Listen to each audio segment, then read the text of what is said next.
50-hour work week is for babies. I do around 80. You are a victim. Laugh emoji.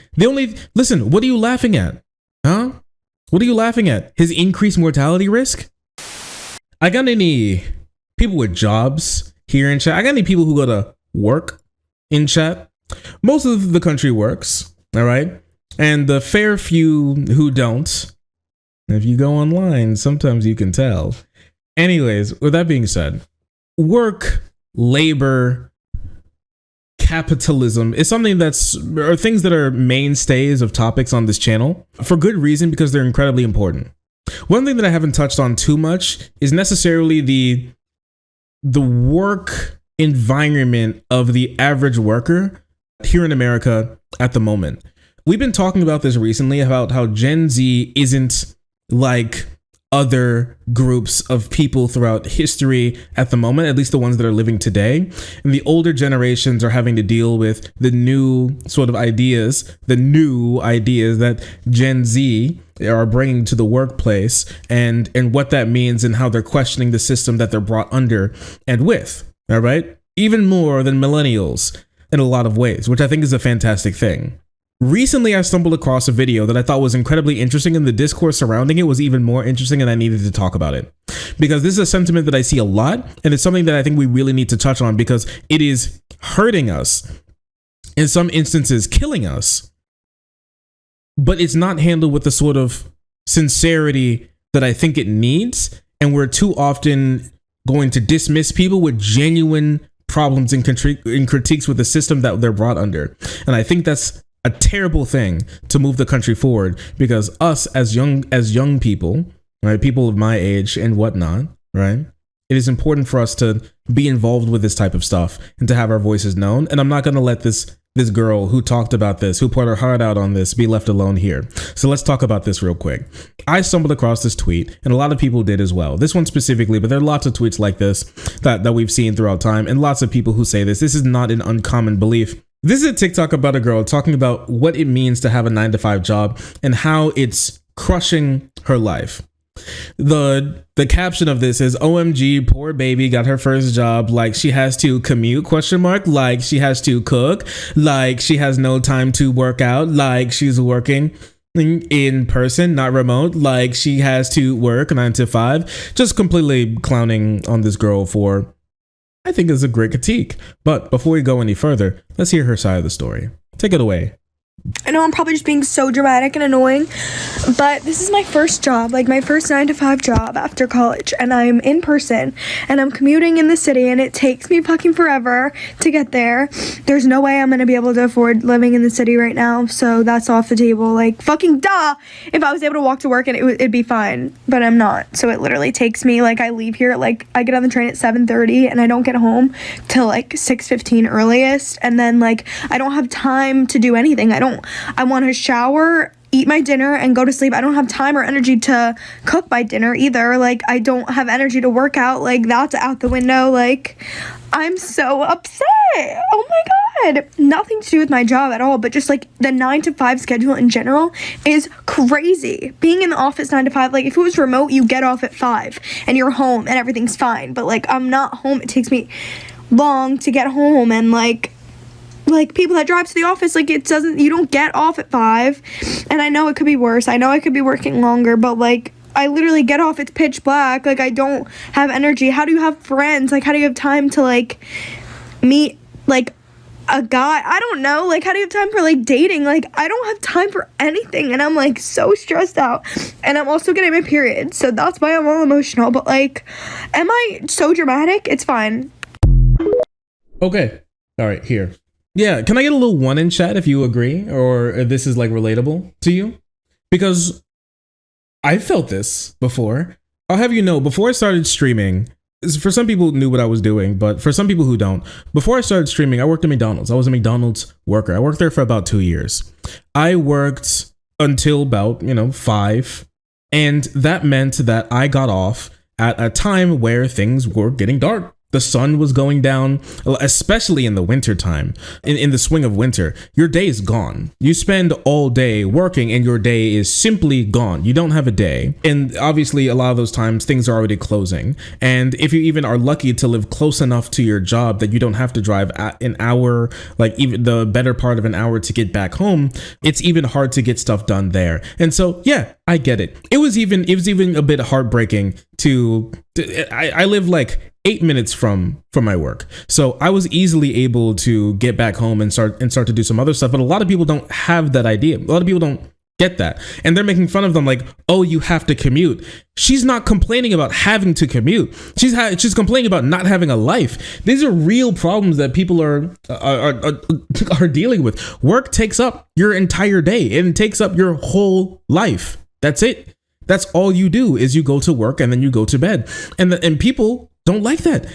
Can you even possibly imagine that you spend like years of your life doing two things, sleeping and making money for someone else, and you're wondering why people are depressed? Like, what? Huh? Is that surprising to you? And people are sitting here like, you can't, I have to cook dinner. Like, bro, she's not complaining about having to cook dinner. She's complaining about not having the time to cook dinner. Right? She has no energy to work out. Yes. Wonder why the country is like so obese and dying of like heart disease? Yes. You don't have time to work out. You don't have the energy to work out. You spend energy all day giving money, like giving the productivity to your employer, your labor to your employer for them to make money and then give you like a micro percentage of that. And then you sit here and wonder why these people don't go out and do other things with their life. They can't. They don't have the time to do it. Of course not. So many people have, like, think about this. And she asked like such a great and poignant question. How do you have times for friends? How do these people have time for friends? Here's the thing. They don't. They fucking don't. This person, other people who sit here complaining about this, no, they don't have friends. All right. They don't have friends. They don't have friends. They don't have people that they talk to. They don't have this. All right. This person has a Twitter account. That's what they have. All right. I'm done. Y'all are exhausting. This girl's a spoiled brat. Case closed. Yo, fuck you. Not a spoiled brat. All right. There are people saying things like "suck it up." Why don't they just suck it up? No, don't suck it up, please. My other Gen Z frogs, millennials, Gen X, all of you, don't suck this. This isn't a situation you should suck up. This is how you die. What you're sucking up is poison for your life. This capitalist framework where you give your entire life to your employer and there's nothing else to do besides wait until you eventually get to the increasing age of retirement to be able to live even somewhat of a semblance of a life that you can even possibly want to live. But by then your life is basically over if you even make it there, which a lot of people won't. The idea of sucking it up is just stupid. No, don't. A lot of people, it's so interesting to me how people like this will like harp on the idea of Gen Z like quitting. They'll talk about Gen Z lying down and quitting and not playing along with the corporate mindset so much. These people crap on like left to right. They crap on young people 24/7 for not buying into the same system that they did that made them miserable. You see this a lot with the conservatives, how they'll go through pain, they'll go through suffering, they'll go through something terrible, they'll go through bad things in the world, and instead of changing, once you get through it, looking back and then changing the bricks so people have an easier road to walk on, they not only don't change it, they guard those bricks to make sure that your feet hurt after you walk on them too, because you deserve to hurt. If they hurt, you deserve to hurt. It's the same exact thing when it came to the student loans. Like I paid my student loan, so you have to pay your student loan. Why?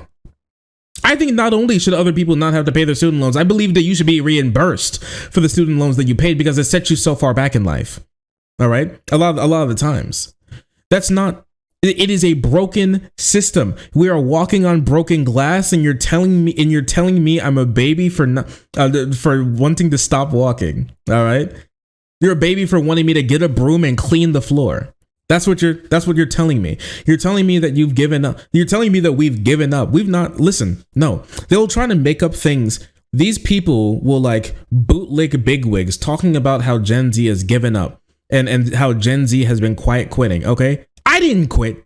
You quit. You quit when you stopped trying to make this world a better place. You quit when you bought into the system that that's just how the world works. You quit when you stopped believing that there is something better besides spending your whole life making money for your employer. You quit. I didn't quit. You did. They don't pay me to do anything more than show up and then do the job that I'm contractually obligated to do that they pay me for. I didn't quit. You quit. You've always quit. You've never even tried. You quit when you started. You quit before you started. And don't sit here and come at me and tell me that I did something wrong when I accurately point out a problem with the system that you helped keep in place. It is not my fault I was brought into this world. The only thing that's my fault is the actions that I make in it. And if you use your time on this earth to make it better, then I can't sit here and tell you that you used it wrong or you quit. There is nothing more courageous, nothing more strong, nothing more beautiful than looking at a problem and trying to do something about it, especially when you won't be the one to soak up much of the benefits of that change. That's an incredible thing. If we had more people in this world like that, then this world would be multiple times better, multiple hundreds of times better. Just because everybody goes through this does not mean they should. It is how the world works. It's not how it should work. We're not talking about, you'll easily see these people's frameworks when it comes to the idea of how the world is, how they'll talk to you about how, oh, that's just how it is, just how the world works, that's how the economy works. I don't want to talk about how it is. We should talk about how it should be. And then we can talk about how we get there. But the idea, just in their mindset, you can already tell how they've already given up, how they've already failed to even question the system that they've been brought up in. It doesn't matter to them already. They just they think there's some sort of pride in the suffering that they've gone through. The whole I walked 40 miles to get to school both ways. Okay, your life is gone. It's gone.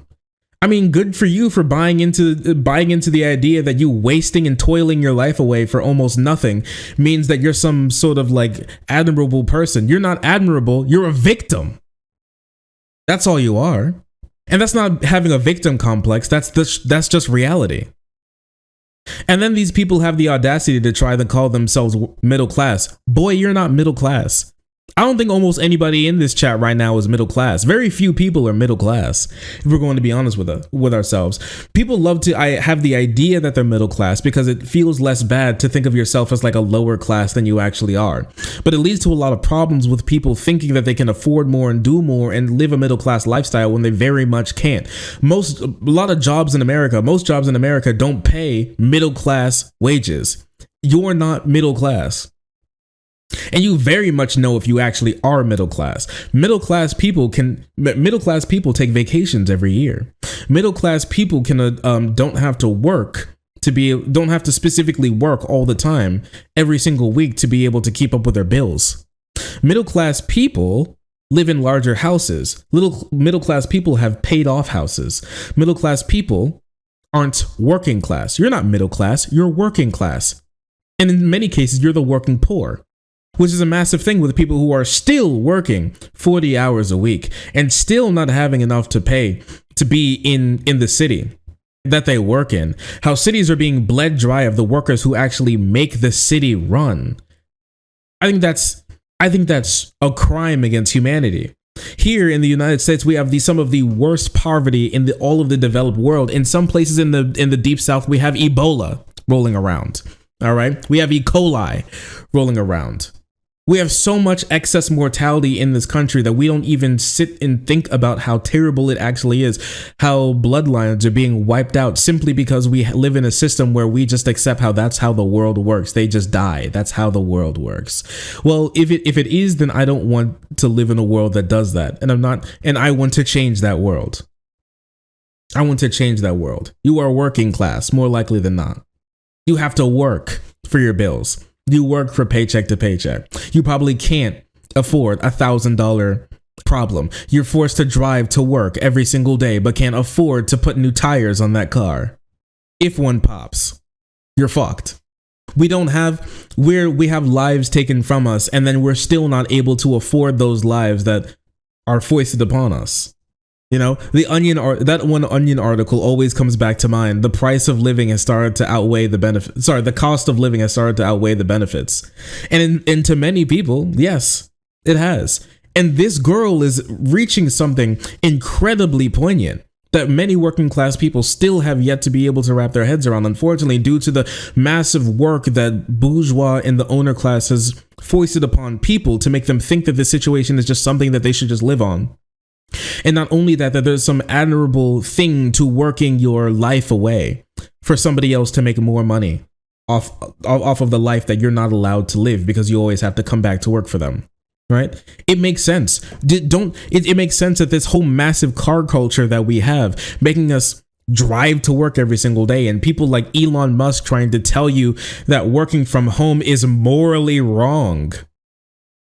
How you're some sort of moral failing for not wanting to drive your car and commute and have to deal with getting in a car crash, having to deal with paying for gas and oil and checkups on that car. Your car helps make you poor. I hope you people understand that. If you, I know you don't want to do it, but if you add up all the money that it takes for you to even step into your car in the morning and drive to work every single year, you'll be flabbergasted with the amount of money that's been just sucked from your wallet to go to the fossil fuel industry that's literally burning the world to the ground, to go to car companies that continually make your cars more expensive and less affordable while keep continuing to reduce the door to the floor to get in. So more people are getting into less expensive cars every single year.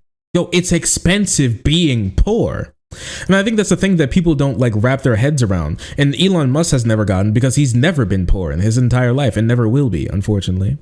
Yeah, real Tony Stark, everyone. Yeah, to those auto dealers, to all these types of people just leeching money from your life. And he's going to sit here and tell you that it's somehow morally wrong. Laptop classes living in La La Land. They need to get off their moral high horse. Moral work from home bullshit. That's what he says. It's just this guy's running multiple companies into the ground. He's going to sit here and tell us how we need to live our lives, even though he could never even conceptualize what it's like being a working class person. His life is so fundamentally different. We might as well live in completely different universes. And he's going to sit here and try to lecture you on how you should live your life and how you're too uppity and asking for too much from your multi-billion-dollar corporation that you're working for to even let you have the opportunity to work from home a little bit, especially when your job is answering emails and taking phone calls. Yeah, okay, I bet you really need to be in the workplace for that one. We're getting lonelier and sadder. Americans have less friends, they're more unhealthy, and they have less time to do things with less money these days. Productivity has gone up by multiple tens of times, but pay has only gone up 17% in that time. We still have a $7.25 minimum wage. This is why this massive labor movement is important. And yes, that's why the UAW strike is so important, and many automaker strikes are important, and writer strikes and teacher strikes and nurse strikes and all these types of strikes. This is why it's so important that unions are becoming a bigger mainstay in American culture, because that was ripped from us. And when that was ripped from us, so goes our lives. Work is one of the places where you spend some of the most amount of your life. All right. Some of the most amount of your life. And it's not controlled at all by the workers who work there in any meaningful fashion. These people are going to sit here and tell you that it's somehow theft from companies for workers to come together and bargain for their own well-being. Jobs, like a workplace's job, is not to make you happy. It's to make money. That's it. And if making you suffer makes money, they'll do it. Their only goal is to make money for their shareholders. Why in the world would you sit here and try to convince me the lie that they care about me? They don't. They'd actively grind my bones to dust if that meant that they would make one more dollar. You know that, right? And so many people and older people are starting to realize this too, when they're being kicked out and treated terribly for the jobs that they've been tenured at for years, decades of their life. People will give their entire lives to a workplace only to be kicked out and treated like trash. You can't sit here and tell me that the workplace actually cares about them in any meaningful fashion. They don't.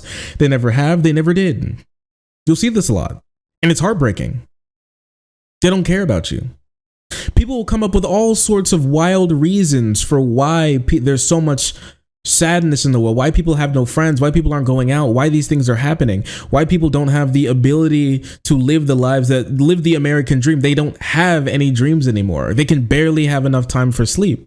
Well, the reason is because of this work cycle, the idea that you just need to throw your life away for your job. And that's an admirable thing to do. Even in this comment section here, there are people who are like going back and forth on who can be. They're having an exploitation off in the comment section. 50-hour work week is for babies. I do around 80. You are a victim.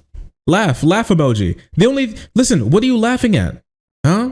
What are you laughing at? His increased mortality risk?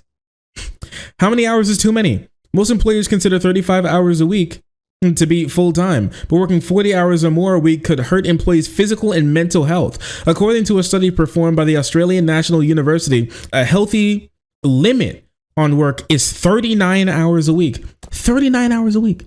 Okay? That's your limit.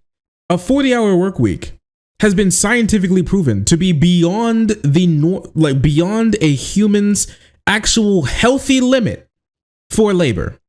Just so we all understand this, scientifically proven to be unhealthy for human beings. And people are like, oh, I work 40, 50, 60, 70, 80 hours a week. And that's if that's not giving up, if you're not thinking that you're proud to tell people that you're killing yourself by going to work, I don't know what giving up is. They're going to come up with new words every single month to talk about how Gen Z are coming in and trying to change the systems that make their parents suffer and die. They're coming up with new words and terms to try to convince you that we're the problem, as people are sitting here and literally having competitions about killing themselves at work and not having the time for their friends, their family, or a life with the money that they're so proud that they're actually making. Making money is one thing. Being able to use it to improve your life is another. They're not at home at that house that they bought. They don't get to spend a great amount of time in the car that they have, okay? They don't get to go on adventures that much in the money that they made. They don't get it. They're not allowed to, because you have to go back to work, because you have to work the next day. Yeah, you see this a lot in the animation sectors, how people are just straight up dying of work, of the work overload. Work is killing you. There's no reason how every single day you should be able to you come home from work and you're just in pain. Don't you think that should trigger something in these people's heads? This shows you how absolutely encapsulating the capitalist lies and brainwashing that these people go through in their daily life, that every single day they come home in pain, mentally exhausted, but what keeps them going is the idea that, oh yeah, I work real hard. I made a whole lot of money for somebody who would grind my bones to dust and put me in an early grave to make $1 more. I did that. That's just how the world works. I suffer. That's just how the world works. I don't have time to see my family growing up. That's how the world works. I miss the death. I couldn't have the ability to go on a vacation or see a loved one who passed away one last time, because that's how the world works. That's quiet quitting. And for some of these people, it's very loud quitting. You've quit on having a good life. I still remember the Barstool Sports guy on Fox News saying verbatim that they need to treat workplaces need to treat workers like hungry dogs. Keep them starving so they always are obedient and always come back. And that is the real goal, to keep you poor, to keep you sad, to keep you in line, because if you need to go back to them to live your life, then you will. These people will sit here and try and tell you that there's real capitalist competition when your choices for living is work for me and kill yourself, or die and starve to death. And those are the two options. It's work for me or starve. And they're going to try and tell you that people have real choices when it comes to the work that they do and the lives that they lead. They'll genuinely look you in the eye and tell you that. They'll tell you that those are real options. Or they'll try to tell you that that's not actually your options. When every single working class person knows for a fact that it is, whether or not they want to delude themselves that it actually is or not. In hospice care, the majority of regrets I hear is, I wish I would have worked less and spent more time with my friends and family. Yeah, you sit there on your work bed, you sit there on your deathbed and you think to yourself, man, I really made a whole lot of money for that guy who put me in this position and fired me and completely threw away all the decades of work I gave to him. I really wish instead of doing that, I spent more time with my friends and family. I wish I spent more time with the people who actually love and care for me. And they're going to say that we are quiet quitting. They're going to say that we are the ones who've given up. They're going to say that we're the ones that have laid down and aren't doing anything with our lives. They're genuinely going to look at you and tell you that. That's remarkable to me, don't you think? That's insane to me, don't you think? And I saw this great tweet. This is a great tweet about this. Anyone slamming that blonde lady for crying about her 9-to-5 commuter lifestyle is a bootlicker of the highest degree. So true. You commute in a car that makes you poor and go to work to a job that sucks your life from you. And you spend literally all day in traffic or at a job of somebody who's just sucking money from you and in life from you. And then they're like, I mean, that's just how the world works. For real though, isn't it absolutely soul crushing to have your first real 9-to-5 job? Something most adults experience. It's like a rite of passage to these people to have your dreams and soul crushed, to become Squidward, you know, to turn into nothing but a husk of your former self and watch your dreams slowly wash away like sand on dunes as your life as the clock ticks away on your mortal time on planet Earth. It's just like, that's just how the world works. My mother and father worked tirelessly to give me an easy life, and then we were pretty well off. I would never say that others don't deserve the comfortable life that I have. It's possible without killing yourself. Yeah, it should be. It should, in many places it's not, but it should be possible to do that without killing yourself. My dad kind of felt like the same way because he actually almost never saw his father while growing up. You know why? Because his dad always spent time working. He was working multiple jobs. He was always working multiple jobs all the time. The most that he saw of his dad most of the time was either at the table eating breakfast about to go to work, or the money that he left on the table for them to eat more food because he had to be at work again. And we don't even have a picture of the man. I don't even have a picture of my grandfather on my dad's side because he was almost always at work. There was a sketch of him. There was a drawing of him that was done. And that's the only actual piece of himself that he left here, because he had to do everything he could to make sure that his family would be able to live and eat and have a roof over their head. And I thank him for doing that, but that's not admirable. That's sad. I wish I was able to know more about him. I wish he was still around when I came about, you know? My parents are young enough that there's a good possibility that they should be still alive, as you know, in some regard. Right? I wish I could have done that, but I can't, because this world took him from me. The world and the workforce and the work environment that we have took my father from my dad. Took my dad's father from him. That's how you say. I think that's crazy. That's crazy, is it not? And a lot of people are waking up to this. I mean, we saw this clip not too long ago about this lady talking about what happened to the American dream, talking to her boys about it. I am so tired of feeling helpless as a parent. Yes, my kids are grown adults. My oldest is 28, my youngest is 25. And I thought by teaching them what I learned, which is you work hard, you get a good job, you're going to get the things in life that you need, right? Worked for me, why wouldn't it work for them? Because it doesn't. Because the world is changed, all right? And now I feel like I see them struggling, and before my generation comes at me, yes, I understand struggling is a part of life. We all struggled, but there's a difference between struggling and drowning, all right? So we struggled, and it was tough, but you know what? We made it. We knew there was a light at the end of the tunnel with our struggle. It seems like kids today, no matter how much they struggle, they just get further and further down the water into the drowning point, all right? When I was their age, I was making less than $10 an hour, and I could afford to live on my own.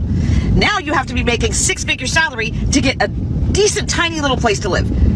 So what the is going on, and how do we help them as parents? I told my son, all you have to do is work hard, go to college, or join the military like I did. He went to college, got his degree, got a full-time job. He moved back in with me right when he graduated from college, because he said, hey mom, as soon as I get a job, which was within 2 weeks of him getting out of college, maybe take me 2 months and I'll save up enough money for me to move out. Okay, cool. It's been 10 months. He has saved almost every dime and still can't afford to live. Why are one-bedroom studio apartments almost $2,000 a month? Great question. Gotta be heartbreaking. It must be heartbreaking as a parent to think that you can bring your kid up into a world where they can live, and you just see that no, they can't.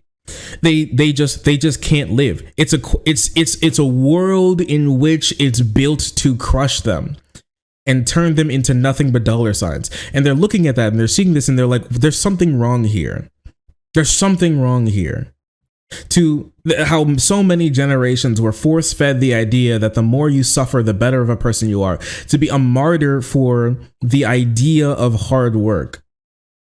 That hard work in and of itself is something that's so valuable, so needed that you need to, so valuable, so needed that you are a better person for working hard no matter what you're really doing. That doing all of this stuff is just making you a better person, smarter person, more capable person, more trustworthy person. Somebody who's thrown their life away for something is like this, even if it doesn't mean anything, is beneficial in and of itself. It is a loser mindset given to people to kill themselves for profit gain in profit margins. And that's literally it. And it's proof. And we have proof that it's killing us. And it's only getting worse. Millions of Americans are food insecure. Many working 40 hours a week or more, 2 jobs or more. These people, more people were starving and hungry and food insecure in 2022 than they were in 2021. 10 million more people were living in households where they couldn't reach the recommended amount of bare minimum food. 10 million more people.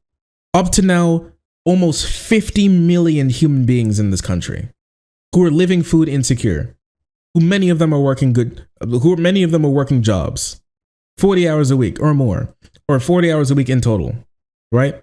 And those extra long hours are killing us.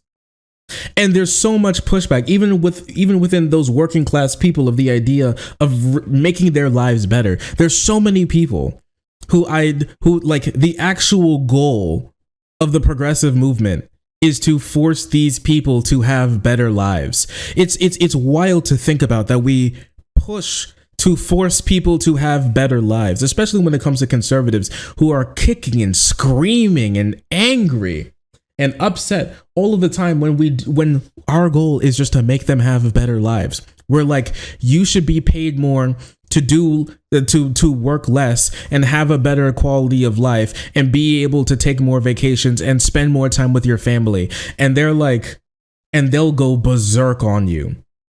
They'll go berserk on you for trying to think about that. And their politicians actively force their lives to be better. I can't tell you how many times I've heard stories about it, especially when Obamacare was rolling out, to roll, like, Republican governors rolling back Obamacare in states and stopping their states from adopting better healthcare coverage simply because they wanted their constituents to work harder and to not be given handouts, even though it's literally right there for them, because they think it's going to stimulate the economy more. We literally saw it during the height of the COVID-19 pandemic, where Republican states were literally marking down their states as not being applicable for the extended and increased unemployment benefits. It's just wild how can you even sit here and justify to me that unemployed people shouldn't be given living wages? How is that competition where the competition is starve or work for me? That's not competition. That's slavery. And that's their actual genuine economic model that they think that people will just like abide by. But once you aren't brought up in that, once you're given new information of how things could possibly be better, when the digital age where we can see other people living better lives, it's hard for people to look back at their life and think, why am I not like that? And that's why we were able to look all across the world and find better ways to work. And that's why people are so unhappy with the way that their lives are now, because we know that it could be better. Things like a 40-hour work week have been tried and tested in other countries and proven to be productive. Has a shortened work week actually been tried anywhere? Yes, Ireland conducted a countrywide experiment to answer the question, what would happen if people worked fewer hours for the same pay? And from 2015 to 19, a little over 1% of the working population had their hours reduced to from 40 hours to 36 hours with no reduction in pay. Not exactly a 4-day work week, but it's close enough. And it was a success. Productivity did not decrease, and most workers reported feeling happier, healthier, and well rested because they have actual time to live the life that they said, that the employers said that they'll give you the money to be able to live. Because originally, it's a lie. You were grown up on a lie that you would live a good life if you work hard, but it's only that, a lie. That's all it is. The American dream is actually a mirage to get you to toil your life away for somebody else's profit margin, and that's it. It may have existed at some point in time, but it doesn't right now. And I think this girl right here is touching on something incredibly important that we all need to think about. But how this world could be better, how workers' empowerment, how a world and society and economic framework that centers the workers, the stakeholders, the people who actually make the country run, who bake the bread, all right? Who turn the nuts, all right? Who slam the bolts. Those people who genuinely are the people who who work.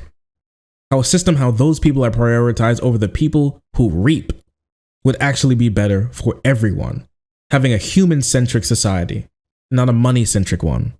A lot of people are going to get mad for you coming to that realization, but it's only that. Lies fed to them by people who want their lives taken from them for profit margins and a green line on someone's portfolio to go up. And that's it. Come here. Come here. Oh. Hi. Oh, sorry. I didn't see you there. If you're enjoying the content, hit the subscribe button. If you don't, it'll make Boo very sad. I know a bunch of you who are watching are not subscribed. Join the frenzy. You won't regret it. Thank you, Boo.